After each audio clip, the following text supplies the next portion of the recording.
കരയണേ? എനിക്ക് എന്റെ പൂക്കി ഇപ്പൊ കാണണം. ഇതിനാണോ നീ ഇത്രയും കിടന്ന് ബഹളം വെച്ചേ? ഇതൊക്കെ നേരത്തെ പറയണ്ടേ? പൂക്കി പൂക്കി മക്കളെ, എവിടെയാണോ നീ? പൂക്കി മക്കളെ, ഒരു 10 രൂപയുടെ ബിസ്ക്കറ്റ് വാങ്ങിച്ചിട്ട് കൊടുത്താ അത് പാല് വാട്ടിയെങ്കിൽ വരൂലേ?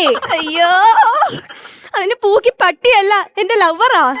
ഏതെങ്കിലും മനുഷ്യന് പൂക്കി എന്നൊക്കെ പേര് എന്റെ പൊന്നി ചേച്ചി, ഇപ്പൊ ഈ ഫ്രണ്ടിനൊക്കെ ബെസ്റ്റീന്ന് വിളിക്കണില്ലേ, അത് കണക്കിന് ലവറിനെ വിളിക്കണ പേരാണ് പൂക്കി. നിനക്ക് ഈ പൂക്കി എവിടെ നിന്ന് കിട്ടി? കൂടി കാലം പോയൊരു പോക്കേ. എന്റെയൊക്കെ നല്ല പ്രായത്തിൽ ഇൻസ്റ്റാൾമെന്റിൽ കൂടെ TV ഫ്രിഡ്ജും ഒക്കെയാണ് കിട്ടിക്കൊണ്ടിരുന്നത്. ഇപ്പോഴത്തെ പിള്ളേർക്ക് കാമുകനെ വരെ കിട്ടി തുടങ്ങി. മാസം എത്ര അടയ്ക്കണം? എന്റെ പൊന്നി ചേച്ചി, ഇൻസ്റ്റാൾമെന്റ് അല്ല, ഇൻസ്റ്റാഗ്രാം. നീ പറയണെന്ന് എനിക്ക് മനസ്സിലാവണില്ലോ ചേ. ചേച്ചി വാ, ഇപ്പൊ നമുക്ക് പോവാം. ബാക്കിയൊക്കെ വിക്കി പറഞ്ഞോളൂ. നീ നേരെ ചോയ പറഞ്ഞിട്ട് എനിക്ക് മനസ്സിലാവണില്ല, പിന്നെയാണ് ഇനി വിക്കി പറഞ്ഞിട്ട്. അതല്ല, എന്റെ ലവറിന്റെ പേരാണ് വിക്കി.